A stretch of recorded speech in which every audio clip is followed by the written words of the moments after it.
Notice the tip here crosses here. This is my rest position. And you'll notice that my arm goes almost straight down on the inside. I can sit like this if I keep my arm relaxed for freaking half an hour. This is a little unadjusted for me, but you should be able, when you're at this position, when you're at this kind of just basic ready, you should be completely relaxed. This point should be right over your knee. I mean, like, see that? Right over your knee, okay? So that when you're here, you're relaxed. If I'm not literally dead into that combat stance, when I get to here, I just want to be relaxed because you can't hit me from here. In between these parts of the fight, especially the SCA fights, this is where you get your relaxation, and you're because at 50, we can't afford to be cardioed up like these 38-year-old Navy SEALs who are like, raw, let's go! And you're like, no, I'm just gonna rest right here for a minute, right? Make sure you can rest. Now watch. The first one, you snap out over the head, you're up about like this, and it has to be taller than your head so that you can block that high dropping snap that I'm doing. Bang, and then you come back immediately to this position. Okay. You go midline, you come back to this position. The third one, you drop your corner. See how this is? I know you can't see my leg, but what it should do is cut right so that the rear curve of this comes up behind your knee. And the reason is that will stop that low wrap, like this. Just bring the elbow. Right, now look, see that? That's it. And notice I bring the tip out. So get your sword. So when you drop down to do that leg shot and you do the rising snap, come up with the rise right off of that. No. Go here, here. Oh, okay. Here, here. Do you see how when I come out like this, that cuts off those angles, right? But I'm still wrapped around in case you go down. And it leaves me just with a little bit of a lean back outside of where you can hit me. So the first one is here, then here, then here. Then we're gonna work on lefties and offsides. So it's here, over to here, and then back. I'm telling you right now that the coming back is equally as important as the striking out, okay? Because if you leave your damn shield out here for any reason, what happens? I'm open everywhere else. And I'm blind. That too. I freaking can't see you. And if I can't see you, I'm gonna get hit. Even a mediocre swordsman's gonna hit me. Now, when you need this leg over here blocked, like there are guys who have a nice lock. I have one, a nice drop cut that comes over here, or a lefty, like throw your sword in the left hand. So you're out like this or whatever, and you got those lefties who can just reach around and get that little tag, and you're like, oh no, right? On this one, in order to block, what I've designed is what's called the kickover. So when you do that and you see them striking low on that side, it looks like this. Take a look. Now notice this point is still here, so it covers the risings. It goes bang, and it's very little energy. So strike here for that, nice and hard. That's all you gotta do. Again, see that? It's nothing on this, it's just, and that you're here and to here, back again, but you always come back. You don't leave it here, all right? Then the last part looks like this. You go all the way down, all the way up, and then back. So here's the whole drill. Ready?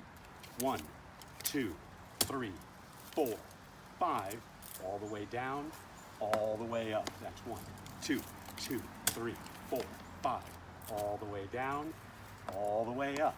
3, 2, 3, 4, 5, all the way down, all the way up. You'll find this part is your resting part. 2, 3, 4, 5, all the way down, all the way up. All right? You should be able to do, when you first start that, let's try for 10.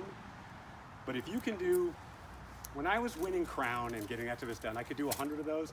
I could fight Sword and Shield all day and never tire. So if you do 100 of those a day, if you get to the point where this becomes like I'm doing it right now, and you can just keep doing it, get some nice music or whatever, okay? And notice during this, you know what else I can do that you need to make sure you can do? Is breathe. Notice I'm having this nice conversation and we're not having any problems actually understanding each other and my breath isn't coming in. You know, I'm not, if you can get that, your cardio will be fine. So try it out. Now, if you want to strap that different, go ahead. I like it loose because it allows for a little more motion for me. But if you want it tighter, get it tighter. Okay, so try again. No, because I'm going to blow your leg off right here. Take a look. Okay.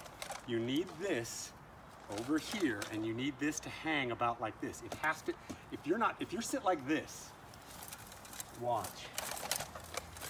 So put yourself in that position again where we're right here, and we're going to be out here, and I'm going to go, and that's fast enough that you're going to go, oh, and it's not going to work.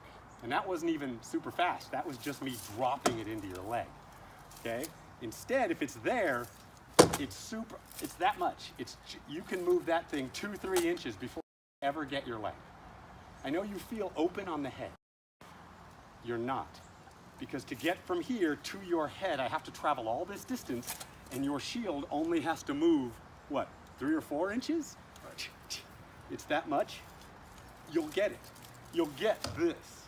Because all you have to do is touch it, and you're going to deflect that sword. The shield weighs enough, and you only need that. You just need to go bang it just a little bit. No, not like this. It needs to go out sharp and impact hard. Why is that? Because when I'm throwing a combination, and I'm used to my Pell, and my combo goes forehand, backhand, leg, so I go boom, boom, boom, right? Right. When I get to here and suddenly this thing gets knocked all the way back into my head, it totally rat fucks my combo. You don't want people coming in throwing their regular combos on you. You want them to go, oh crap, I might get one shot or something before that thing gets rocked back into my head. Or they'll have to start depending on it. Okay, it's gonna come back this way, but now I have to sweep over, and you'll mess them up. You can also, I have found, when you do it properly, you can fire so that I'll tip my shield to mess where that goes. Like watch.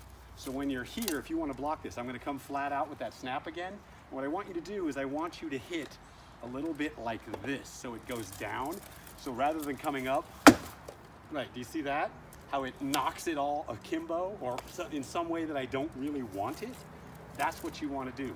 Your shield becomes an offense against their sword. You can't hit them with it, but you can mess up their combos with it. And if you get them down to having to be snipers where they're like, okay, I'm not going to get 3 shots, so I'm going to try for this, or whatever, you'll be definitely causing them problems. Make that the deal. You need to make them uncomfortable. But to start it, you're going to have to get that shield drill that I showed you, and I want you to do it every day. Do you have a shield at all?